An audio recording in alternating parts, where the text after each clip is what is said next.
Bonjour, nous allons voir aujourd'hui comment reproduire l'effet souple et naturel des carrés que vous pouvez voir dans les magazines. Donc première astuce, je vais vous demander de placer en fait votre mouvement dans le tombant naturel. Et ce qui fait la force de ces visuels, c'est que vous avez quelque chose qui n'est pas assoupli dès la racine. Donc l'astuce, puisque tout le monde est tenté d'assouplir de la racine à la pointe, c'est de vous procurer des pinces plates de ce type et sur 2 cm de venir positionner vos pinces pour être sûr de ne pas venir les toucher avec votre babyliss. La deuxième astuce pour venir texturiser en fait les cheveux fins qui ont du mal à rester coiffés toute la journée et à prendre le pli du babyliss, c'est de venir texturiser avec la laque fixation naturelle l'ensemble de la chevelure.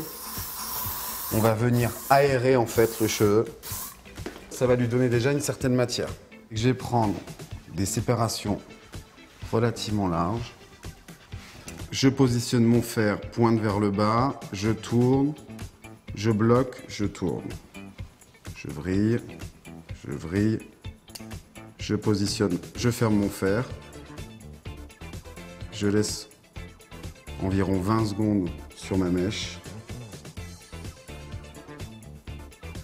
Et je lâche.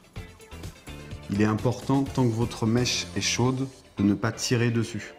Deux possibilités pour reproduire un effet ultra naturel. Le cheveu naturel et la boucle naturelle ne sont pas régulières.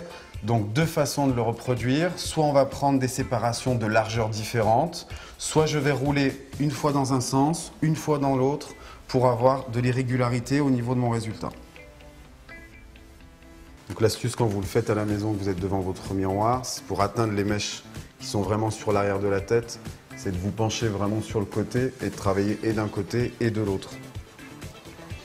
Pour celles qui ont des carrés un peu plus courts que celui-ci, la possibilité c'est de venir prendre les dernières mèches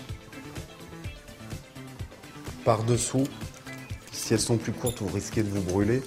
De venir prendre les dernières mèches par-dessous uniquement pour donner la virgule.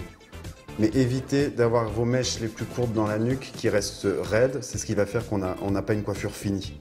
J'ai donc bouclé l'ensemble de la chevelure. Avant de décoiffer, je laisse refroidir 2 à 3 minutes la totalité des cheveux. Et avant d'enlever les pinces, je vais passer un voile de laque pour amplifier ma fixation. Pour vraiment avoir le côté naturel, ce qu'on va faire, c'est que je vous conseille de pencher votre tête vers l'avant et de décoiffer entièrement au sèche-cheveux. Ce qui est important, ce qu'il faut retenir, c'est que je vous conseille d'utiliser l'air frais de votre sèche-cheveux. Rappelez-vous, en début de tuto, je vous ai dit que l'air chaud modifiait la forme. L'air froid va simplement les décoiffer. Penche vers l'avant. Avant de redresser la tête, toujours un voile de laque sur la partie inférieure de la coiffure. 2, 3.